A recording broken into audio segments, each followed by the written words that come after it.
Don't forget to subscribe my channel. Hang Duk Mana.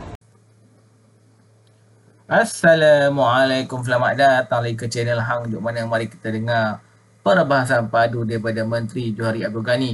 Untuk saya baca sedikit kat page beliau, strategi menangani masalah ladang getah terbiar dan tidak ditoreh, masalah kekurangan pekerja, bagaimana berhadapan masalah keberkaitan import getah yang tinggi dan strategi kepada instream, mainstream dan downstream getah. Kita tahu, mari kita dengar ucapan beliau. Dia akan nanti kita komen macam biasa. Ke upstream. Sebab upstream ni banyak dikendalikan 93% oleh smallholders. Jadi kalau kita bawa mereka ini melihat bagaimana dia takbir 93% punya production ini daripada smallholder kita ni.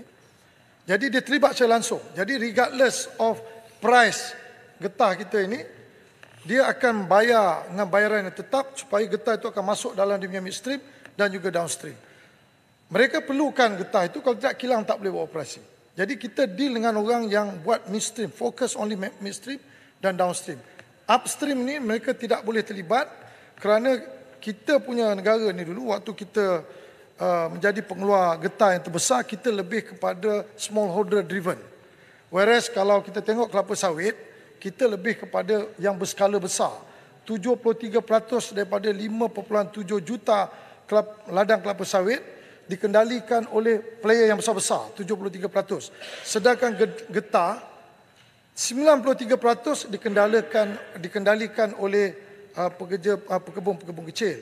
Jadi kalau kita tengok isu ni, pekebun kecil dia kalau tengok harga getah murah, dia tak pergi toreh lah. Dia simpanlah dia punya susu getah kat pokok. Tetapi kelapa sawit lain. Kelapa sawit ni buah masak you kena toreh. Kalau tak toreh dah tak boleh pakai. Sebab tu kalau kita boleh bawa midstream dan upstream ni bersama-sama terlibat mengendalikan upstream ni, jadi dia akan kurangkan import getah yang diambil daripada Vietnam, daripada Thailand, daripada Ivory Coast. Dia boleh gunakan 420,000 hektar ini. Saya punya calculation, kalau dapat 1.5 tan, dia boleh menghasilkan 630,000 metrik tan. Jadi sudah tentu kita akan kurangkan import kita. Okey, Menteri, terima kasih. Tan Sri Speaker.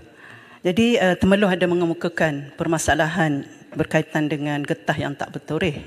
Itu di bawah ASPA, di Rompin, yang agak luas. Jadi kami melihat bahawa isu utamanya adalah tak ada tenaga. Terutamanya bila menyebut tidak ada tenaga, ini sudah tentu berkaitan dengan nilai harga getah yang sangat rendah. Jadi apakah usaha-usaha yang dilakukan supaya perkara ini dapat diatasi, terutamanya kita kata melibatkan orang muda untuk sama-sama menjadi penoreh getah yang bertenaga dan mendapat pendapatan yang lumayan. Terima kasih. Terima kasih, Habib. Macam saya sebut tadi, 420,000 hektar ni, penumpuan banyak di Kelantan, Kedah, Pahang. Jadi inilah target kita. Kita nak kalau boleh bawa private sector datang menjadi the buyer for anything yang kita produce, apa yang kita toreh ini keluar saja bayar regardless of the price. Sebab mereka ni mendapat pendapatan tetap. Kita nak suruh mereka dapat pendapatan tetap. Di mana dia menoreh itu sebagai kerja. Dia bukan kira pasal harga. Sebab harga ni dipikir oleh pemain-pemain industri. Sebab kalau tak ada getah ni, pemain industri ni masih mengimport. Jadi kalau harga getah dunia, katakan RM5 atau RM7 1 kilo. Di Vietnam dengan di Thailand pun sama juga. Dia isu dia tak menoreh. Dia tak menoreh kerana bila rendah dia tak toreh, bila tinggi baru dia toreh.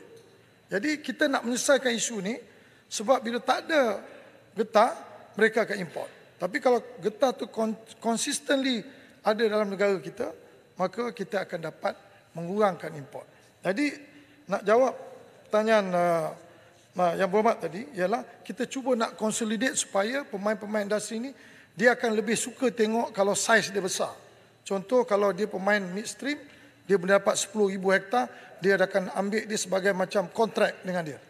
Ataupun 15,000 hektar, 20,000 hektar. That's yang kita nak cuba usahakan. Tapi isu ni is not easy sebab setiap pekebun kecil ni dia ada tanah dia 3 hektar, 4 hektar dia pun takut tanah dia hilang. Tapi this is where kementerian akan cuba koordinat supaya tidak ada berlaku sebarang penipuan, dia cuma nak getah saja. Right. Kemudian Menteri, saya sedikit Menteri, satu.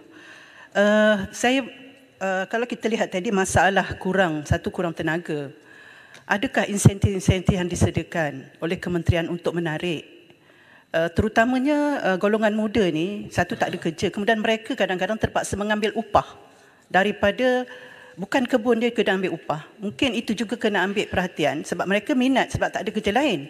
Tapi di sebalik itu upah yang dapat tu bagi dua.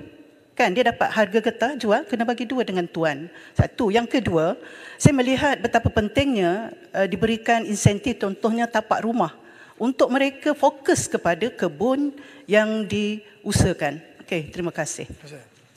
Muhammad, saya setuju. Cuma kalau kita dapat buat macam ladang-ladang kelapa sawit yang dikendalikan oleh syarikat-syarikat besar ni, selalunya dia akan sediakan rumah yang elok, tempat tinggal yang selesa. Tapi kalau kita ada 3 hektar saja, dia susah nak buat. Sebab tu saya cakap kalau kita boleh consolidate pekebun-pekebun kecil ni yang memang dah tak toreh dah, dia langsung tak dapat apa.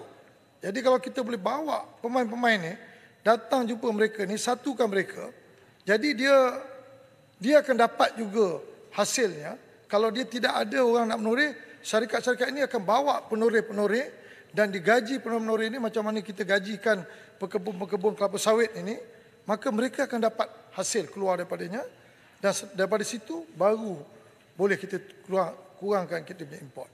Dan ini kita akan galakkan kepada anak-anak muda. Kalau yang tak suka dapat kais pagi makan pagi, kais petang makan petang, kita boleh bawa dia sebagai pekerja tetap dalam ladang getah yang sentiasa hari-hari boleh turun. Melainkan kalau hujan ialah. Okey. So saya nak masuk Yang Muhammad Menteri sikit. Daripada penjelasan Yang Muhammad Menteri tadi, saya tertarik. Jelas isu besar dalam kedua-dua ini adalah berkaitan dengan tenaga buruh untuk harvest, sama ada getah ataupun sawit. Dan kita belajar daripada COVID seperti mana yang Muhammad Menteri sebut bahawa kita bergantung kepada pekerja-pekerja asing. Apakah kementerian ada data untuk lihat setakat mana penggunaan mekanisasi selepas COVID, ataupun dia sama je sebelum COVID dengan selepas COVID semua orang guna kaedah yang sama? Dan apakah pendekatan kerajaan ke arah ini bagi memastikan supaya perkara kita sebut tentang tenaga kerja tadi kita dapat atasi dengan teknologi? Terima kasih Menteri. Tanggapan batu sikit, Menteri. Baik, sebenarnya kalau daripada perkiraan kita 420,000 hektar getah yang tak betul ini, biasa kalau kelapa sawit ni ratio harvester dia 1:15. Kalau dengan mechanization dia akan bagi 1:25-30.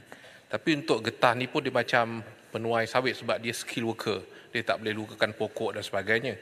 Dan kalau mengikut perhitungan saya 1/4 hektar, mana negara memerlukan lebih kurang 105,000 skill workers yang terpaksa buat kerja tapping lah. Cuma saya nak tahu apakah teknologi yang dulu pernah dikeluarkan oleh LGM, RI dulu, dia tapping knife dan sebagainya.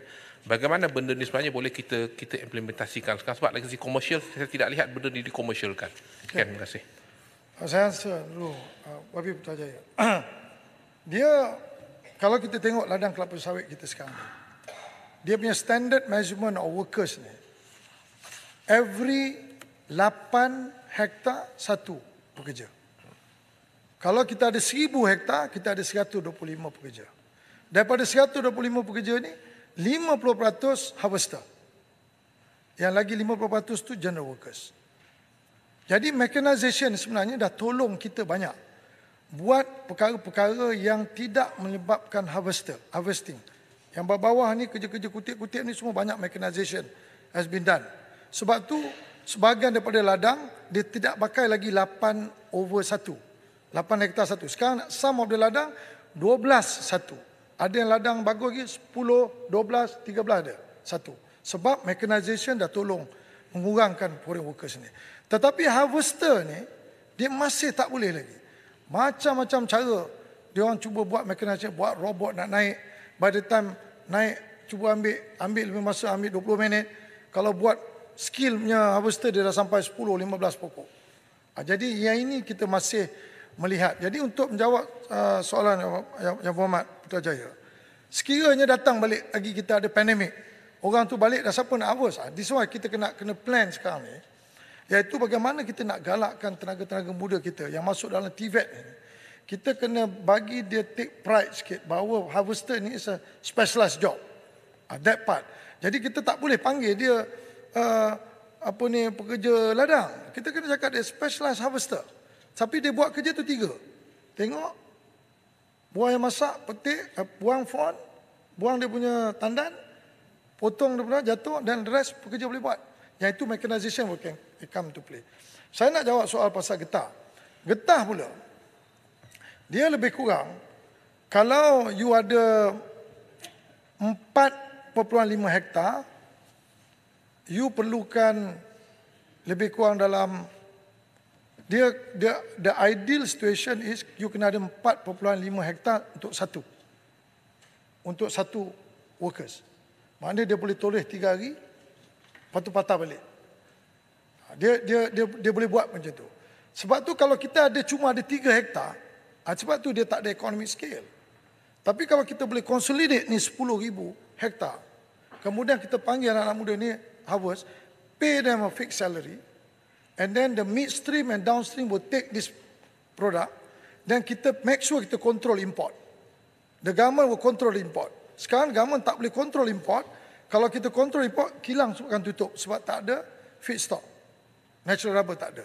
Jadi kita nak kena manage benda ni ialah supaya jangan biarkan 420,000 ni hektar ini dia terbiar macam itu saja, dan banyak daripada pekebun-pekebun kecil kita ni semua dah berumur, dan kemungkinan mereka juga tak hanya keluar apabila betul-betul harga tu tinggi, ataupun dia berkongsi dengan pekerja-pekerja asing datang secara bukan pekerja tetap untuk toreh dan share pulangan daripada hasil. Itu pun bergantung kepada penjualan harga getah pada ketika tersebut.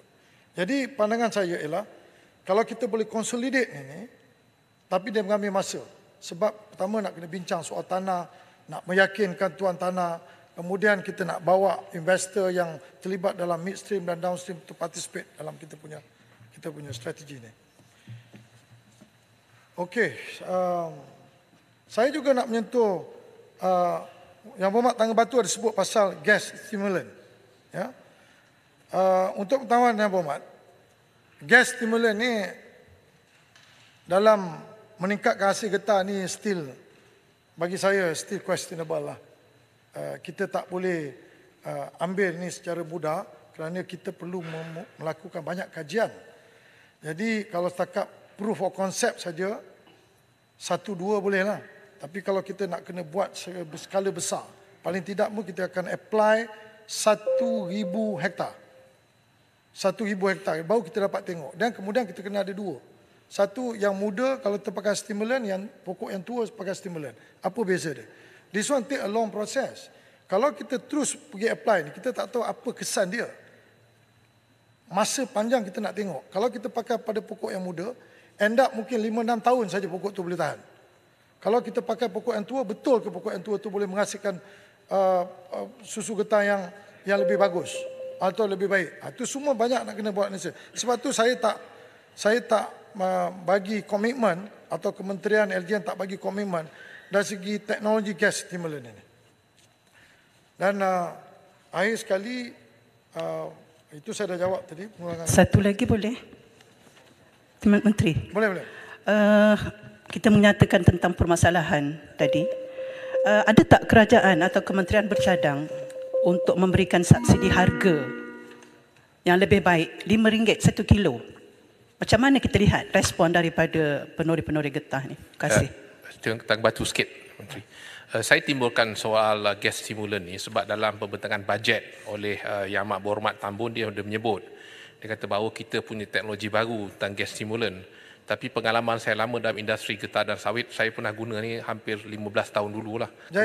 Kemudian kita stop. Jadi sebab tu mungkin ada teknologi baru mungkin yang disebut oleh Yang Amat Berhormat Tan Bun, tu yang saya tanya tu. Terima kasih. Tapi memang ada orang datang buat cadangan kepada LGM. Dan kita sedang tengok. Tapi sekarang ni kita punya test tu kepada pokok-pokok muda. Jadi pokok muda je sapu stimulan tu nampak keluar lah. Tapi mungkin dia keluar tu kerana dia pokok muda. Kalau yang tua ni tak tahu lagi. So I think kita nak tengok dari skala besar. Kalau sikit, kalau pengalaman saya dulu, kita selalu kan gunakan ATPON dalam untuk panel B, panel C dan panel D lah, mana renewal bugs lah. Tapi mungkin itu saya tanya, mungkin ada teknologi baru kita boleh gunakan untuk pokok muda sehingga kita punya yang maklumat tambun bagi tahu dalam pembentangan bajet bahawa kita ada satu teknologi baru, gas stimulant. Terima kasih. So, yang Berhormat Tambun sebut tu sebab kita ada buat allocation 10 million untuk buat benda ni. Tapi kita taklah spend pasal kita nak tengok, make sure. Kalau dengar cakap supplier ni, kalau boleh besok dia nak suruh kita order. Jadi kita pastikan bahawa, stimulan ni betul-betul efektif dan kita puas hati dan baru kita boleh apply. Yang pasal insentif getah ni, memang kita ada insentif getah. Sebab sekarang ni kita price RM3.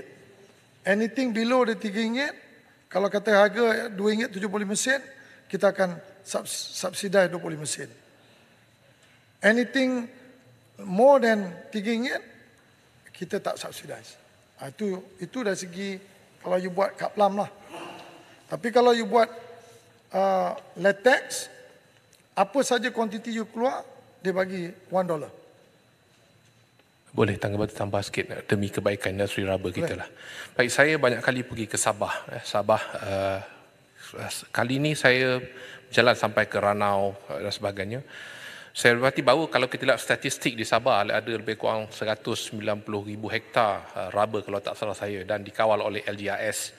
Cuma daripada pemerhatian saya lah, bila saya travel daripada Kota Kinabalu, Ranau dan sebagainya, saya dapati kebanyakan pokok-pokok getah ni, saya kata it's not a clonal material. Dia mungkin seedling lah.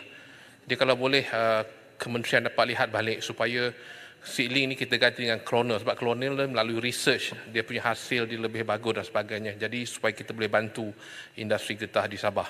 Baik, yang kedua, saya melihat di Sabah ada Tabung Haji Plantation. Mereka punya 14,000 hektar yang tanam dengan rubber. Mereka tak boleh buat apa-apa sebab tak ada pekerja dan tak ada industri downstream dekat Sabah yang boleh mendukung untuk mereka operatekan 14,000 hektar ni, sama ada nak mengeluarkan latex dan sebagainya lah. Ini pandangan sajalah. Terima kasih. Terima kasih. Muhammad, kita ambil maklum pandangan tersebut dan kita akan maklumkan kepada LGM untuk melihat benda ini secara serius.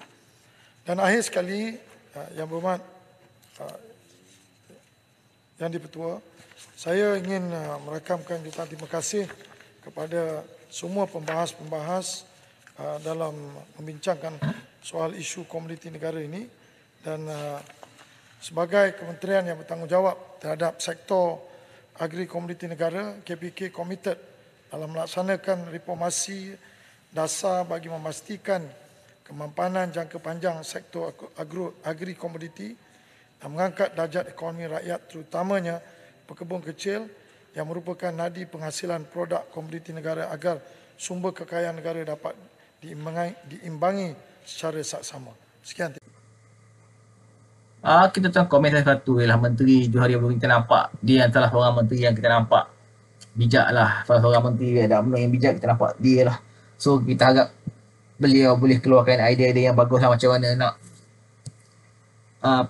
nak kembalikan kata getah yang tak ditoreh. Kalau kita pergi kat luar kampung tu banyaklah tanah-tanah yang terbiar kan. So kerana getah pun mahal sekarang, so kita kerajaan dapat bantu naikkan harga getah. So bila harga getah naik, ramailah orang nak menoreh kan. Akhirnya dah, mari terus menyokong kerajaan Perpaduan dan PMK Anwar Ibrahim. Assalamualaikum.